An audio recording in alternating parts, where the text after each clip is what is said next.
মেয়েকে খুন করেছে। আমার মেয়ের মতো ভালো মেয়ে হয় না।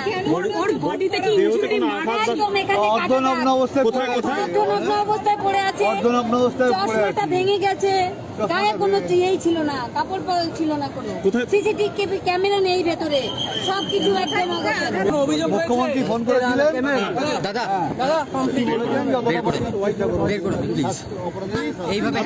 ধর্ষণ করে তার মেয়েকে খুন করা হয়েছে বলে অভিযোগ করেছেন আরজি করে মৃত মহিলা চিকিৎসকের বাবা। তার মেয়ে চলে গেলেও যাতে বিচারটা সঠিক হয় সেই কথাই বারবার বলছেন তিনি। অভিযোগ করেছেন হাসপাতাল কর্তৃপক্ষ পুরো বিষয়টি নিয়ে সময় নষ্ট করছে। তার কথায় খুন করা হয়েছে বোঝা গেলেও পুরো বিষয়টি ধামাচাপা দেবার চেষ্টা চলছে। এরই মধ্যে তরুণী চিকিৎসকের বাবা মাকে ফোন করে যথাযথ তদন্ত করে দোষীদের বিরুদ্ধে কড়া ব্যবস্থা নেবার আশ্বাস দিয়েছেন মুখ্যমন্ত্রী মমতা বন্দ্যোপাধ্যায়। পরিবারকে সমবেদনা জানিয়ে মুখ্যমন্ত্রী বলেছেন, ঘটনা খুবই বেদনাদায়ক। পরে বাড়ি গিয়ে পরিবারের সঙ্গে দেখা করবেন বলে জানিয়েছেন মমতা বন্দ্যোপাধ্যায়। সিএম এর সঙ্গে কথা হয়েছে।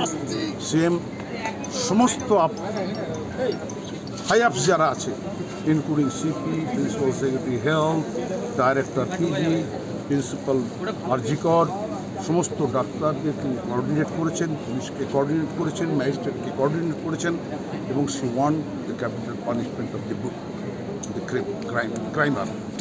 বলছি মানে তাকে ডিউটিতে এসেছে, তাকে ওইভাবে তার রক্ত বেরিয়েছে মুখ দিয়ে, গায়ে আঘাত, এবং যারা আঘাত করেছে তারা হয়তো গলাও টিকতে পারে, যা যা করেছে, একটা মেয়ের শরীর দিয়ে রক্তপাত হচ্ছে।